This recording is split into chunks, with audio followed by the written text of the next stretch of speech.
ကျမတို့မျက်တောင်လေးဆက်တဲ့အခါမှာရားရံတာတွေတီတဲတာတွေဘိန်းတွေထွက်လာတာတွေကြောင်ရမ်းတာတွေမျက်တောင်မွေးတွေအများကြီးဖြစ်သွားတယ်ဆိုရယ်ပြဿနာတွေအကုန်လုံးကိုဒီဗီဒီယိုလေးမှာဖြေရှားကြရအောင်နော်စိတ်လေမတို့မျက်တောင်လေးဆက်တဲ့အခါမှာတချို့တွေကပေါ့နော်မျက်တောင်လေးရားလာတယ်ဖြစ်လာတယ်အသားတွေမှာအလက်ဂျီတွေဖြစ်တယ်ဘိန်းတွေထတယ်ပြည်လေးတွေကျဲလာတယ်ပေါ့နော်မျက်တောင်မွေးတွေအများကြီးဖြစ်သွားတယ်အဲ့ဒီပြဿနာတွေကဘာကြောင့်ဖြစ်တာလဲဆိုတာကိုပြောပြပေးပါဦး ဖိန်းတို့မျက်တောင်လေးတွေဆက်တဲ့အခါမှာမျက်တောင်လေးတွေကတပင်နဲ့တပင်1 mm ခွာပြီးတော့ဆက်တင်ပါတယ်အဲ့လိုမှမဟုတ်ဘဲနဲ့မျက်တောင်နဲ့အသားနဲ့ကိုဓာတ်ရိုက်ထိတွေ့ပြီးတော့ဆက်မယ်ဆိုရင်ကော်နဲ့အသားနဲ့ထိပြီးတော့ရိုင်းရံတာမျိုးလေးတွေပြည်ကျတာမျိုးလေးတွေအလက်ဂျီထတာမျိုးလေးတွေဖြစ်တတ်ပါတယ်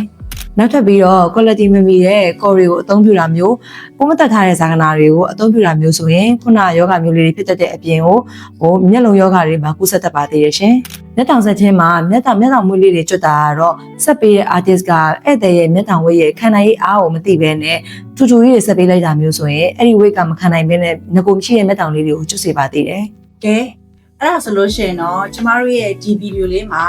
ဘာကြောင့်မျက်တောင်မွေးလေးတွေကျွတ်ရတာလဲအနာတွေအလက်ဂျီတွေဘိန်းတွေဘာကြောင့်ထားရတာလဲဆိုတာကိုသိရှိသွားမယ်လို့မျှော်လင့်ပါတယ်ရှင်။ဒါကြောင့်မို့လို့မျက်တောင်ဆက်တဲ့အခါမှာတတိချာချာကျွမ်းကျင်တဲ့ artist တွေကိုရွေးချယ်ပြီးတော့မျက်တောင်ဆက်ကြပါလို့အကြံပြုပြစီရှင်။မျက်ခုံပညာရက်တွေကိုအခြေခံကနေအစင်းမြင့်ထိတတိချာချာပိုင်နိုင်သင်ကြားနိုင်မို့ဗီဒီယိုကိုဒီယာ